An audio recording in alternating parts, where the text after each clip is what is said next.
What are you doing in my swamp? Hello everybody, this is Ogre Boy and I'm going to be doing my review for the 1979 movie 1941. The movie is Steven Spielberg's World War II comedy movie that he did in the late 70s that a lot of people have told me was his worst movie. Or if they don't say that one is, they say The Last Indiana Jones is, but most people I know that are big Spielberg fans have said that this is his worst movie. And I don't know that I agree, but I definitely would say that it is definitely one of his worst, because I haven't seen every single movie he's done yet, but out of the ones I've seen, this is definitely one of my least favorites. It had a lot of potential to be really good, but it didn't hit the mark. It just wasn't as good as it could have been. But anyway, this movie set like a few days after the attack on Pearl Harbor, and the people in LA are freaking out and stuff, and a military officer is getting a mob ready to go after this Japanese submarine that's out in the ocean off just a little ways away from California.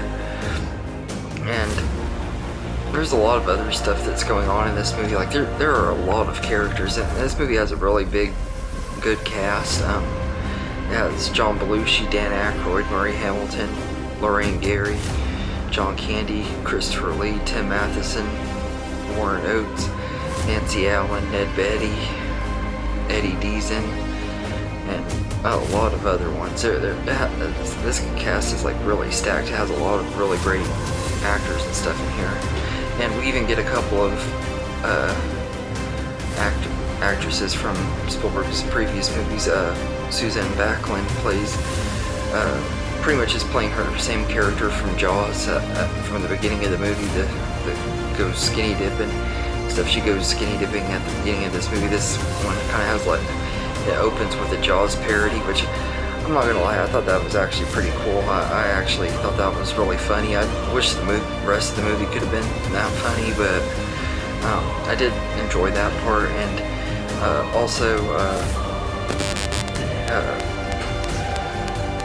Lucille Benson shows up as the owner of a gas station and everything, and it's the same gas station from the movie Duel. So I thought that was cool that he kind of like threw references to those two movies in there. But those were two of the best scenes in the movie. But all of the cast in here are great as their characters. They all fit their roles really well. It's just the way the story is written, it's just not very entertaining. I will say though that John Candy and Murray Hamilton were the two standouts for me. I mean, not John Candy, John Belushi. I mean, John Candy was good too, but I really felt like they really wasted John Candy a lot. John Belushi was pretty funny in here. I'm not a huge fan of him. I haven't really seen a lot of his stuff. It's not really that I don't like him, I just haven't really seen a lot of his stuff, but I thought he was really funny in this movie. And John Candy was good in here. I mean, John Candy's always good in everything he's in, but he just felt really wasted in here. They didn't really give him anything to do. And there's a lot of stories going on in this movie. Like there's a guy that's wanting to be with this girl that's and he's kind of stuck in a love triangle with her and this soldier, and he's a sailor, and they have that plot going on. And there's the stuff with the military wanting to, and then the Japanese people, and Murray Hamilton and Eddie Deason have a little story going on where they're stuck in this Ferris wheel trying to keep an eye out for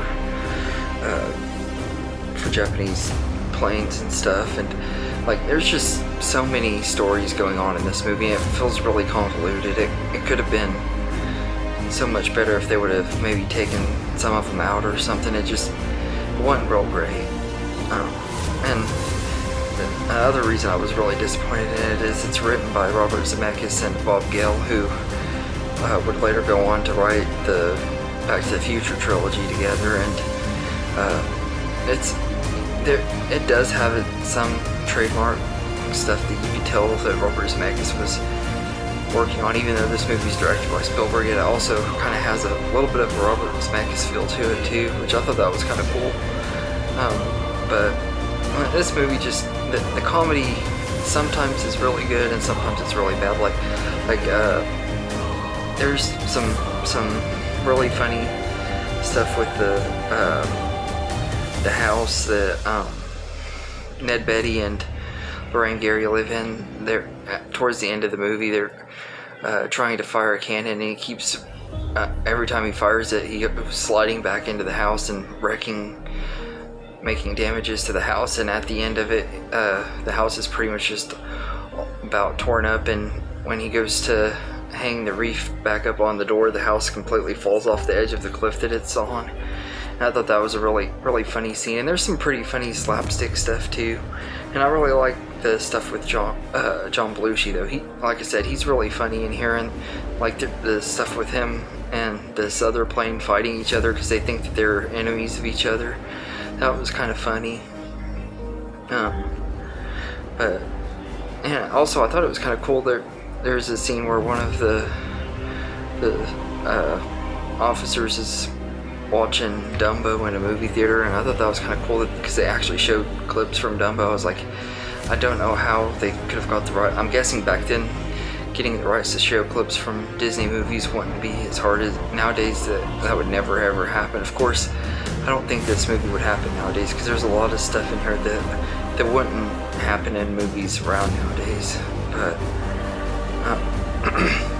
and there's other things about it that I thought were really good, like Michael Collins' editing is really good. It wasn't as good as his work on Close Encounters, but I still thought he did a really good job editing it. And William A. Fraker's cinematography is pretty good. Definitely not the best cinematography for a Spielberg movie either, but it's good enough, and it works well enough for this movie. But the sound editing and stuff is really good. I don't know if it got Oscar nominations for like its sound editing and sound mixing and stuff, but if it didn't, it would have been worthy of getting nominated for that, because I will say that was really good. But yeah, so I'd say I'd give 1941 a 5 out of 10. It's an okay movie. It's really well made. Spielberg's directing is really good, and like it had a lot of things that were really good about it, and it had a lot of potential to be even better than it was. And I watched the director's cut. Had never seen this movie at all before, so I've heard that the theatrical cut, which is like I think 20 minutes shorter or whatever, was even worse. So I don't think I ever want to see the original version of this. But I mean, for the director's cut, I think it was decent. I can't really compare the versions because I haven't seen both, but I'm guessing that I'd probably agree with people on this, but I don't see how it could be a lot worse. And I don't really want to see it if it is a lot worse, because like I said, this one just isn't one of my most favorites. And I wouldn't say that it's a horrible movie, but it's definitely not a great one. It's definitely gonna be really low whenever I rank Steven Spielberg's movies. But anyway, let me know in the comments what you think of 1941. I don't know a lot of people that like this movie, so if you do like it, let me know in the comments. And I hope you enjoyed this video, and have a good day, everybody.